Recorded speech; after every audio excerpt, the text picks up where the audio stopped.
Welcome to Social Synergy, where we will be discussing human intelligence practiced every day.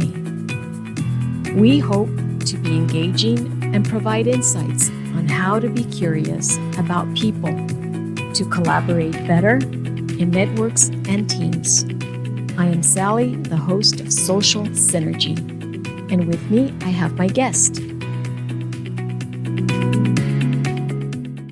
Thank you so much, Dr. Kevin Beardmore, for joining me on my podcast, Social Synergy, where we will be discussing human intelligence practiced every day. Would you like to be referred to as Kevin or Dr. Beardmore or President Beardmore? Kevin's just fine for me. Okay, I will Thank call you Kevin. Thank you so much for joining us. And if we could start off with maybe you telling us a little bit about yourself and your background. Sure. I grew up in southeastern Ohio, and so I come from a region of oil and gas production, so I feel very at home here in Carlsbad. And I've been here since January of 23, and when I was selected as president. I have a background in higher education, 23 years. I actually retired from my previous college because I've been there that long. And I worked my way up there through director, dean, and then vice president for the last 15 years of student affairs. But I have a background in data. I have a background in science curriculum. I taught middle school science and math way back when. And I am the first person in my family to go to college. My sister was right behind me, but I beat her to it. So. Well, we have that in common, yeah. And it's just wonderful to have you join my podcast and just learning a lot about what you do and how you're here. I know you're a believer in soft skills and personal development, and you're committed to college education to improve the life of students with regard to socialization, growth, practice, and play in everyday life, at home, at work, and other social professional settings. So I just want to say thank you so much. And allowing me to converse with you on what I think would be a very interesting topic that I think our listeners would be really interested and enjoy listening to. So going back to soft skills, could you explain the overarching definition of soft skills and how it relates to human intelligence practiced every day? Yeah, so I'll tell you a little bit about it. My work, as you know, that's my dissertation work at the University of Kentucky I did back from 2015 to 2019.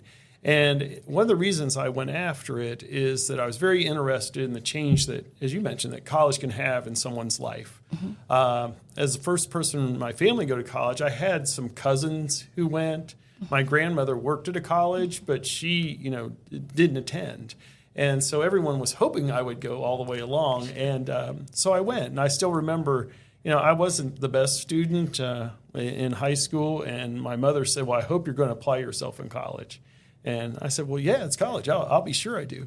And so I got off to college, and it wasn't easy, to say the least. Sure. You learn a lot in those beginning days. So I often tell the same story when I would work with students, is that, my first paper I turned in, which was due right after the first week. I mean, it was like right off the bat.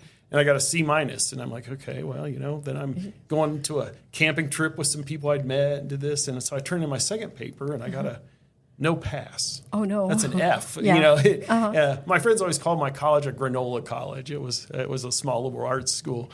And they said, they won't even give you an F. And I'm like, yeah, I know, but that's what I got. And so then I worked really, really hard on the next paper. And I got a C-. Oh, geez. But I tell this story because then we had a paper due every week in that class. And so I just kept digging myself out of that hole. And the very last paper in that semester, I finally got an A- on one. And I managed to pull a B out in that class because they weighed the last papers heavier because they knew what they were doing. Right. They were trying to help you learn, how to push yourself, and how to grow. Mm-hmm. And so when you talk about growth, one of the things that I've presented to students before at awards, it was always funny. At this one awards ceremony, I had this giant slide, and all it said was failure. And they were all like, what? Oh, my gosh. And I said, failure is something you will learn from. and you will grow from if you choose to let it, help you. Sure. And sure. So, when I think about all the things I went through in college and why did I choose to go after soft skills, I was really interested in the effect that college has on people. And, there's your major where you go into a specialization and you get, I would call a lot of hard skills. Sure. You understand, like you said, you have that background, architectural and drafting. You have to know how to use AutoCAD and programs such as that. Those are the hard skills, and it's almost easier to define the soft skills by what they're not. They are not Sure. technical skills. They're not the ones that are specialized to a field. Soft skills are cross-cutting. They serve everyone, and they are ones that have been around for generations. And so the actual title of my dissertation is Soft Skills Old and New. Well, you get to like page 190, and you find out that they're not new. They've Right. been with us they are uniquely human skills that have served us for thousands of years. And so whether you go back and you learn about ancient civilizations and so on, you see what amazing things we've been able to do as a species. And we have built on those hard skills over and over and over again to the point that we, can't even fathom sometimes the things that we can do. And because AI, well, that's a whole other story. But the soft skills, they've been there all along. They have been. And, one is not necessarily born with soft skills. Maybe they are innate, but we have to learn them in addition to that. So how can one learn soft skills when you're not familiar with that? You're familiar more with the hard skills that you learn at school. But how can soft skills be learned? Well, what's interesting about skills is they come to you through practice. But one of the things I've often told students is everybody thinks that, because they've used these skills before, that somehow they've mastered them. And usually that's not the case. With skills and practice, what you find, why do we have coaches? Coaches push you to do things you didn't know you could do. They help you see the things you didn't know you didn't know. Sure. And they're there trying to raise you to the next level. So one of the examples I often tell students is I think about when you learn to drive. And everything was so hard and new and the mistakes you'd make and so on. And then finally you reach a point where you can pass the driver's test. People plateau. They get to a point where they think their skills are good enough and they just stick there. And so you see this in all kinds of fields, and people say, well, how was it that Venus Williams was able to get where she was, or Tiger Woods? There was always somebody pushing them to improve their skills more. It's the push that makes such a difference. Soft skills, because they come to it, they've been around so long, and everybody thinks they come naturally. They're innate. Sure. People don't push to improve what they're doing. And a lot of times there isn't somebody who, could you imagine a soft skills coach? You don't really hear that a lot. No, you don't. No. And yet those are the kind of things that in student affairs, in my background, I'm trying to help students develop. And you have to push them to think about things in new ways and how they can go about doing them. I think that's really great. So with that, will Southeast New Mexico College be having any workshops forthcoming to develop our future leaders? Yeah, we're very interested in going after that. We already have a really excellent program that we do in partnership with WIP, and that's our leadership development program. And going on, I think we're in it's cohort. I think they're in cohort 25 or 26 now. Okay. And I really look at what they've been able to do with that, and I want to extend that to our faculty, staff, and students. So that would be great. Yeah, that's one of the things we're looking at. And for me, the soft skills are a huge part of that. And so one of the programs I use statewide in Kentucky, because I was a statewide leader, which is why I did a dissertation on it, and so on and so forth, we're trying to bring it here. They actually have switched their software platform, making some changes. But it's programs like that, identifying where you really want to go and how you want to grow. And that's where we're still at that stage at this point. So we haven't had anything in particular yet, but at the same time, I'm looking for things that will allow us to develop soft skills on two fronts. One, the kind of practice you can get through a software program is good. It does help you stretch. Sure. I really like the program that I've used before because it gives you interview situations and job situations, and you have to respond to scenarios. So you're applying those skills in new ways. Okay. But then it gives you very structured feedback about that. But part two is you really had to talk with somebody. You had to have that coach. You had to have someone who's working with you. And for me, that interview piece and mock interview side is very useful. And then the leadership development, which is the next step in that. Sure.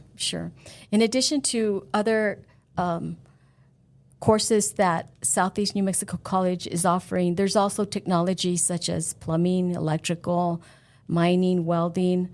And you mentioned that there are online training classes. So you did mention that individuals can be trained online for these soft skills. It's a good way to enter into it because what we found is students would go into these scenarios and they'd be like, well, I've done this. I've seen this happen in fast food, where I've worked at this job or that job and so on. And what they find is there's not one right answer. There are some answers better than others, and it starts pushing their thinking on what might be a better way to handle these kind of scenarios. This has been very useful across the board, whether you're talking about plumbing or mining or whatever it might be, because we're talking about the relational skills, the way that you work together as a team, how you advance the group. Because what I used to tell students in my class is, nobody goes to college to become a professional hermit. We're all part of communities, and they'll think of somebody like Einstein. But they are like this genius working alone. But that's not how it works. Right. You're you're part of a community, and they're arguing about things, and you're interacting with other people that you finally. I always find it's so interesting when students finally meet that person that has a different background but similar interests, or the same interest in a completely different background. They're like, oh my gosh, the things I can learn from somebody else as we interact and talk. Absolutely. So I know that a lot of the students that come to the college, they're local, but there could be students from out of state or out of town. So how can those students get a sense of belonging, such as facilitating them with housing? So one thing we're looking at, and it's actually on our capital projects plan, is to add a residence hall. I'm actually going to be talking with the board again about it Monday night at the next board meeting, because we're talking about where the master plan is and what order we want to do things. So it is a possibility. But the thing we've really been doing since I've been here is trying to get people back on campus to interact in person. People have had practice now during pandemic times interacting online, and we all know there's very serious limitations to that. And bringing the students back has been very good. One of the things we've just put in place is a program called Merit to recognize when students are participating in things on campus. And that was just rolled out to our students actually just last week. And so if a student attends something like our Women's History Month presentation today, they sign in, they'll get a badge saying, you've been interacting and participating and being a part of a community. And allowing them to track that where it's just automatically tracked. So imagine...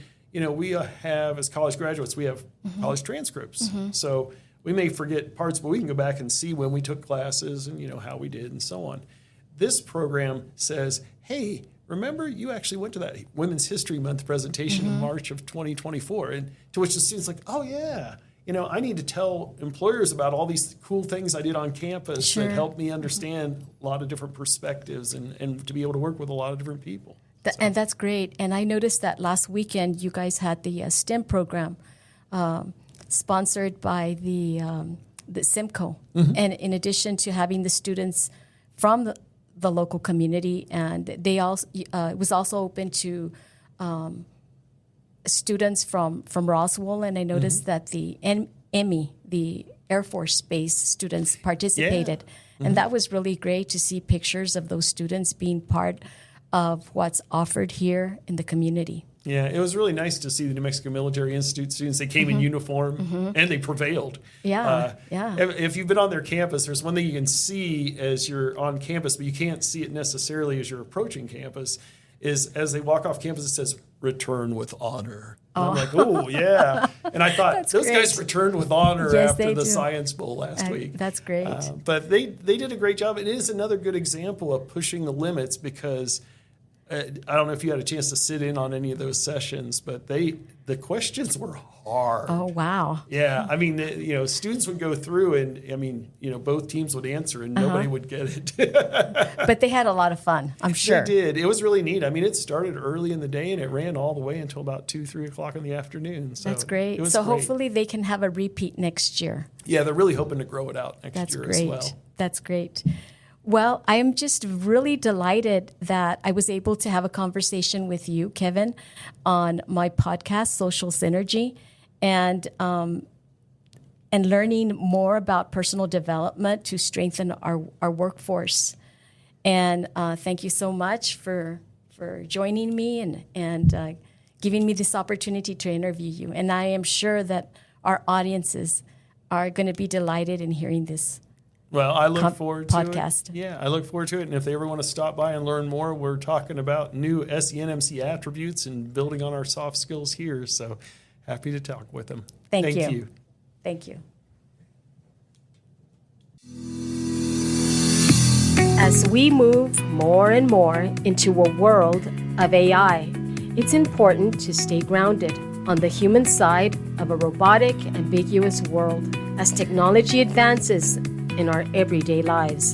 To recap our topic, human intelligence practiced every day, Dr. Kevin Beardmore explained the definition of soft skills and his interest in personal development.